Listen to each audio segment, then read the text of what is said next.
আপা, দীর্ঘদিন ধরেই বার্জার পেইন্টস বিভিন্ন ধরনের শিক্ষা প্রতিষ্ঠান, বিশেষ করে এই বিশেষ সাহিত্য শিক্ষা প্রতিষ্ঠান এই বিশেষ চাহিদা সম্পন্ন শিশুদেরকে নানাভাবে সাপোর্ট দিয়ে আসছে। কী ধরনের সাপোর্ট আসলে বার্জার পেইন্টস দিয়ে আসছে এবং আপনাদের ভবিষ্যৎ পরিকল্পনা কি? আমরা 2009 সাল থেকে কিন্তু প্রায় 9টি স্কুলকে বিভিন্ন ধরনের সাহায্য দিয়ে আসছি। এই ধরনের স্পেশাল নিডস, প্রথমে আমরা অটিজম নিয়ে কাজ করি। করতে গিয়ে দেখি যে শুধু অটিজমকে আলাদা করে দেখলে চলবে না, এখানে অনেক রকমেরই স্পেশাল নিডস চাইল্ড আছে এবং তাদের বিশেষ বিশেষ প্রতিবন্ধকতা আছে। তো সেই হিসাবে আমরা কোনো স্কুলকে আমরা ভাড়া দিই, কোনো স্কুলকে স্কুলের টিচারের বেতন দিই, কোনো স্কুলে আমরা একবেলা খাবার দিই। এবং সুদূর আমরা সিরাজগঞ্জেও একটা স্কুল চালাই, যেখানে হচ্ছে একেবারে ওই যে অঞ্চলে আর এরকম কিন্তু কোনো স্কুল নাই। আমাদের সাহায্যটা আমি বলবো না যে বিরাট বড় আমরা কিছু করছি, বাট আমরা যেটা করছি সেটা হচ্ছে যে 2009 সাল থেকে আমরা করেই আসছি, আমরা কখনো থামিনি। এর মধ্যে করোনা গেছে, খারাপ সময় গেছে, ভালো সময় গেছে, বাট আমরা মনে করেছি যে এটা বার্জারের পক্ষ থেকে আমাদের সমাজের যে দায়বদ্ধতা, তাদেরকে আমাদেরকে ইনক্লুসিভ করতে হবে।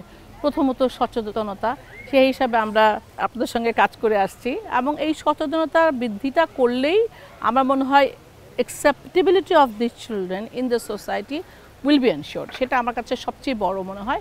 এবং যখন এটা হবে তখন দেখব যে আমাদের দেশে অনেক বড় বড় শিল্পপতি আছেন, তারা অনেক কাজে দান করেন, এই কাজে ওনারা এগিয়ে আসবেন। আমাদের ভবিষ্যৎ পরিকল্পনা হচ্ছে আরও সবাইকে নিয়ে এগিয়ে যাওয়া। চমৎকার আপা, অসংখ্য ধন্যবাদ। এত সুন্দর করে বলেছেন এবং আপনাদের যে ভবিষ্যৎ পরিকল্পনা, ইচ্ছা, এটা সত্যি আশা জাগানিয়া। আর একটু আগে যেটা বলেছেন যে আমাদের সাথে, সত্যি তাই, বার্জার পেইন্টস হাত বাড়িয়ে দিলাম অনুষ্ঠানটি প্রান্তিক জনগোষ্ঠীকে যেভাবে সাপোর্ট দিয়ে যাচ্ছে, খুব স্বাভাবিকভাবে আসলে প্রান্তিক জনগোষ্ঠীর পক্ষে ঢাকায় এসে সাপোর্ট নেওয়া সম্ভব না। বার্জার পেইন্টস এই যে সহযোগিতাটা করছে হাত বাড়িয়ে দিলাম অনুষ্ঠানটিকে, এই জন্য আজকের এই অনুষ্ঠানের মাধ্যমে আপনাকে জানাই অসংখ্য ধন্যবাদ এবং আন্তরিক কৃতজ্ঞতা। আপনাকে অনেক ধন্যবাদ, কারণ আপনার সারা জীবনের ব্রত এটা, এবং আপনি এখানে এভাবে কাজ করে আসছেন, আপনি আমাদের কাছে এসছেন। আপনাদের মাধ্যমে সারা বাংলাদেশ জানতে পারছে এবং সকলের মধ্যে একটা সচেতনতা তৈরি হচ্ছে, এইটাই দরকার। এই বাচ্চাগুলো আমাদের শিশু এবং ওরা জন্মগতভাবে একটু অন্যরকম, কিন্তু সেটা আমাদের মতোই স্বাভাবিক, এটা আমাদেরকে মেনে নিতে হবে। অসংখ্য ধন্যবাদ।